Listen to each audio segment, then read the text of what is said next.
तो helical model कैसा होता है? मान लो इन्होंने बताया कि ऐसे एक ट्रायंगल है,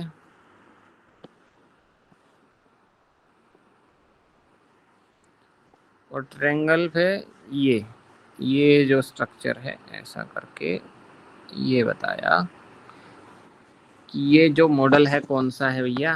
हेलिकल मॉडल। देखते हैं हेलिकल मॉडल में क्या है। डीएनए के बारे में बताओ बहन जी, डीएनए का स्ट्रक्चर कैसा होता है? स्पाइरल होता है सर। हाँ वही हेलिकल होता है। ठीक हाँ है, तो हेलिकल। हेलिकल मतलब ऐसा ही, और डबल हेलिकल होता है, ये बात बतानी थी इम्पोर्टेंट। डीएनए के स्ट्रक्चर में क्या होता है, ये तो है ही है, ये हो गया हेलिकल। डबल हेलिकल कैसा होगा? ऐसे वाला। ठीक है, तो इसे कहेंगे डबल हेलिकल। तो हेलिकल मॉडल की बात कर लेते हैं। हेलिकल मॉडल सबसे पहले बात यह है कि जो डीएनए का जो हेलिकल मॉडल है वहां से इंस्पायर्ड है, और ये कब दिया गया भैया? 1967 में दिया गया। ठीक है, और हेलिक्स क्या होता है? एक 3 डाइमेंशनल होता है स्प्रिंग। ये जो आपको ये दिख रहा है ना, ये स्प्रिंग टाइप, ये जो घूम रहा है, ये किसके चारों तरफ घूम रहा है? ये चारों तरफ घूम रहा है। आप समझ गए ना मॉडल को देख करके? चारों तरफ कोई चीज घूमती है तो वो किस में होती है? 3D में होती है, 2D में नहीं होती।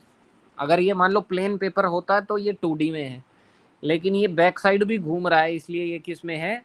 3 डाइमेंशनल है। ठीक है, तो हेलिक्स क्या होता है? एक 3 डाइमेंशनल स्प्रिंग लाइक कर्व होता है, जो कि एक सिलेंडर या कोन की शेप में रहता है। ठीक है, सिलेंडर का मतलब है कि सिलेंडर हमेशा कैसा रहता है? बराबर रहता है, यूं यूं यूं यूं।